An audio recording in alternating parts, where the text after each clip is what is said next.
Agra and currently studying in 11th standard. I got introduced to programming when I was in 7th standard. I started to learn basic Python from YouTube.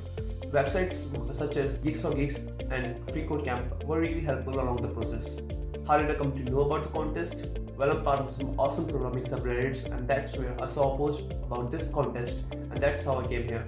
I really enjoyed the contest experience and would love to compete in such more competitions.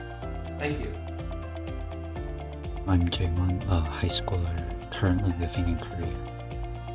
I like math since I was young, and naturally, I started to enjoy coding because of its similarities with math, as well as its own sort of problem-solving aspect. While studying more advanced coding concepts online, I came upon one of the ads for the tournament which caught my eye, so I joined it. Hi, I'm Lipika. I'm from Bangalore. I'm currently studying in 9th grade in Maruti Vidyalaya. I heard about the Be-Wizard tournament by GeeksforGeeks from the official website when I was searching to practice my coding skills.